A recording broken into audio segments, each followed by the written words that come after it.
bet turi mažesnį pirmumą, žemesnį pirmumą už palyginimo operatorius. Aukščiausi operatoriai, aukščiausią prioritetą turintys operatoriai šiame sakinyje yra palyginimo operatoriai. Visi šie operatoriai pirmiausia užleidžia šį palyginimo operatorių. Pirmiausia yra apskaičiuojama, ar 10 daugiau už 5. Palyginimo operatorius visada grąžina loginį true arba false. Tada užleidžiama šis operatorius, patikrinama, ar 4 yra daugiau už 2. Tada visi operatoriai užleidžia priskyrimo operatorių. Ir jeigu 10 yra daugiau už 5, tai A lygu true. Ką mes ir matome. Ir tik vėliau, kai reikšmė jau priskirta, ateina eilė loginiam operatoriui, nes jo pirmumas yra žemesnis už priskyrimo operatorių. Loginis operatorius AND įvertina dvi loginės reikšmės.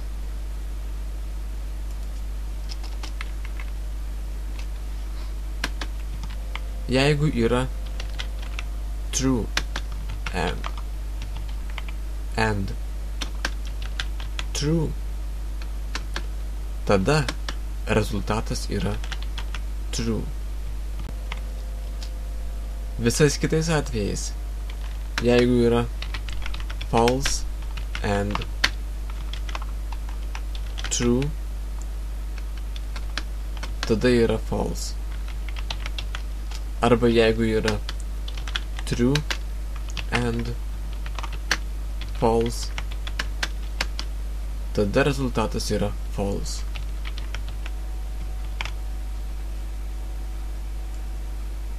True yra visada, kai yra abiejose pusėse true. Tačiau šiuo atveju yra visiškai nesvarbu, ar čia yra true ar false, nes AND neatlieka nieko. Tegul bus 4 mažiau už 8. Tegul patikrina, ar jis yra daugiau už 8. Matote? True. Nors true yra tik tada, kai yra ir čia true. Čia yra false. Bet kaip jau sakiau, ši dalis nebereikšminga. Kad visa ši sąlyga veiktų teisingai, kad AND apjungtų ir įvertintų abi reikšmes, reikia, kad AND būtų įvykdytas anksčiau už priskyrimo operatorių. Todėl AND operatoriui reikia suteikti aukštesnį pirmumą.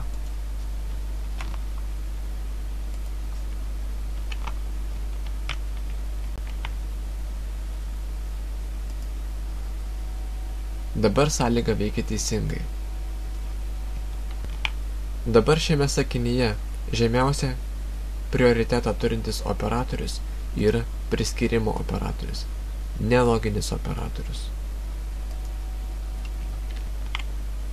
Pirmiausia patikrinama ši išraiška, tada patikrinama ši išraiška, o tada AND loginis operatorius tas išraiškas palygina.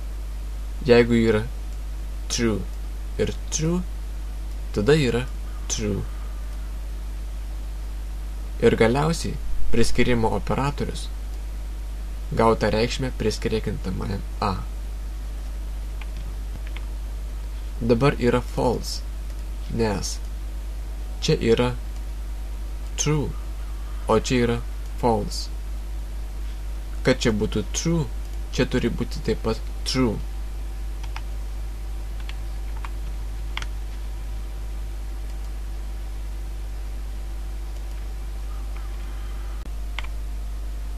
Šį loginį operatorių naudokite visada, kai norite, kad viskas būtų teigiama. Pavyzdžiui,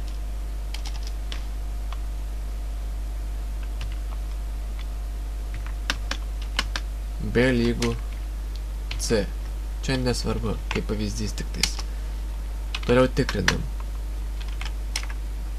If is set. Jei yra kintamasis a,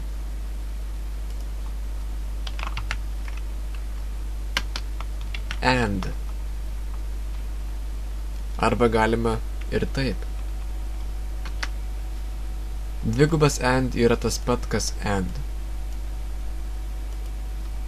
And is set. Kintamasis b. Tada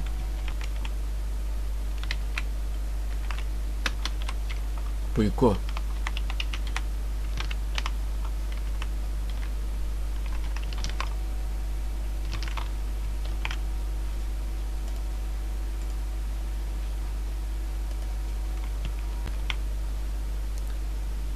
Is set visada grąžina loginę reikšmę. Jeigu kintamasis, kurį mes tikrinam, egzistuoja, is set visada grąžins true. Jeigu kintamasis, kurį mes tikrinam, neegzistuoja, is set visada grąžins false. Jeigu bus true ir true, tada bus true. Tada bus puiku. Jeigu bus true ir false, tada nebus nieko. Arba bus blogai.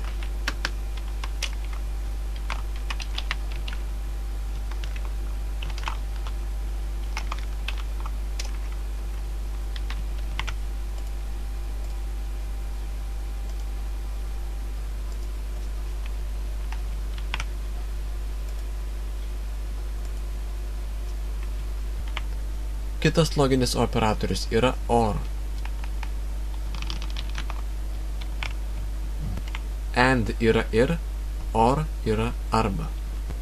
Šis loginis operatorius turi žemesnį pirmumą už and. And atveju true turėjo būti abi reikšmės. Or atveju true turi būti arba ta, bet ne abi.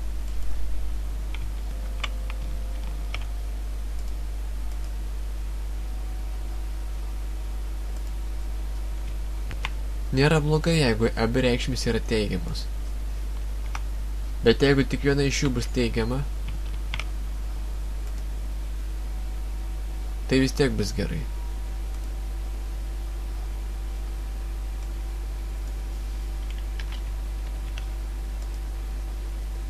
Bus blogai tik tada, jeigu nei viena reikšmė nebus teigiama. Nei viena reikšmė nebus true. Bet jei nors viena reikšmė yra teigiama, tada viskas gerai.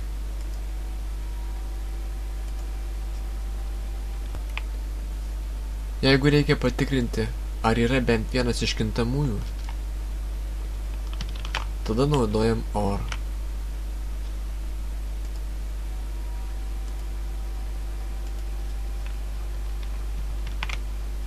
Net jei kintamojo b nebus, bus puiku. Or kaip ir and turi savo analoginį užrašymą. Du statmeni brūkšneliai.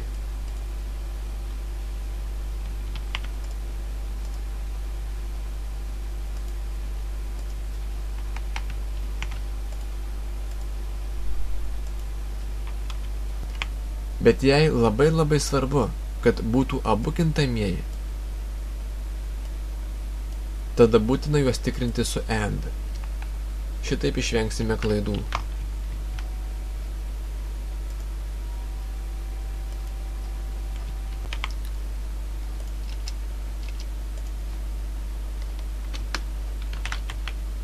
True or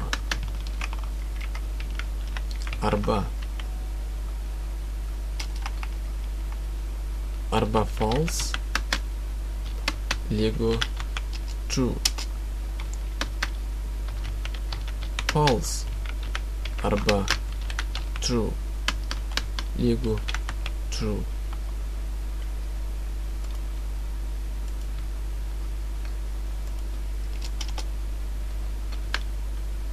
Gali būti ir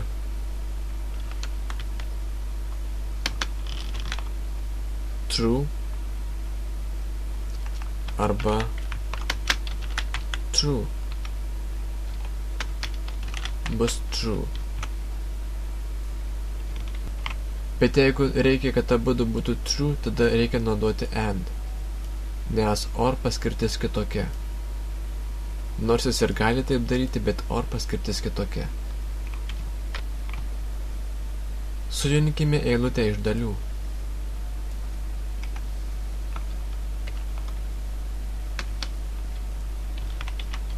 Eilutė.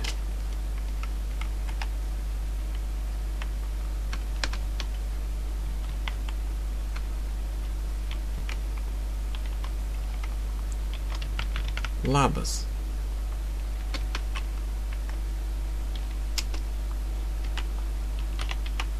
Eilutė, taškas, lygu. Kaip.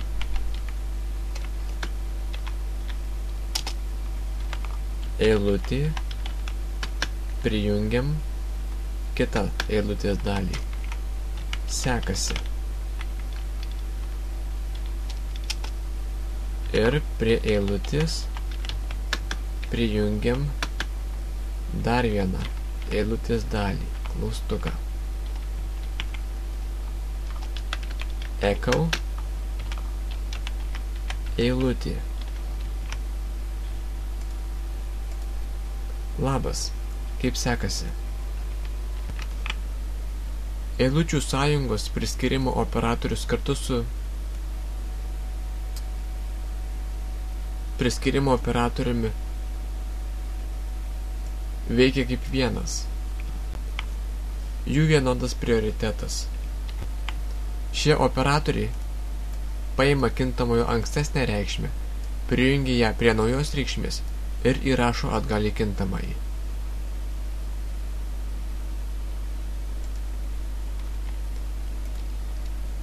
Šį sakinį galime užrašyti ir taip.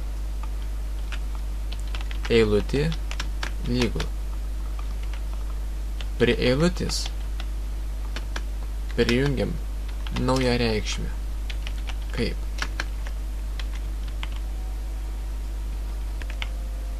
Šis dvigubas priskirimo operatorius veikia iš dešinės į kairę. Taigi, šitą reikšmę priskiria prie šios ir naują reikšmę įrašo į kintamąjį. Šis operatorius veikia iš kairės į dešinę ir yra nepriklausomas nuo priskirimo operatoriaus. Todėl šis eilučių sąjungos operatorius paima šią reikšmę ir ją priskiria prie šios reikšmės. Nežiūrint į tai, kad šių operatorių veikimo kryptys skirtingos, jie veikia vienodai ir duoda tą patį rezultatą. Kai į kintamąjį įrašoma nauja reikšmė, ankstesnė jo reikšmė yra išvaloma. Tačiau priskirimo operatorius paima kintamojo reikšmę prieš ją išvalant. Todėl ji neprarandama.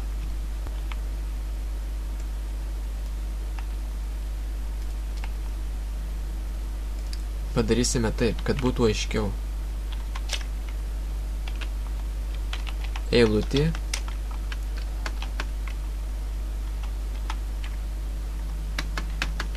padarysime taip, kad matytume, kaip ta eilutė atrodytų pačiame kintamajame, jeigu būtų priskirta kintamajam.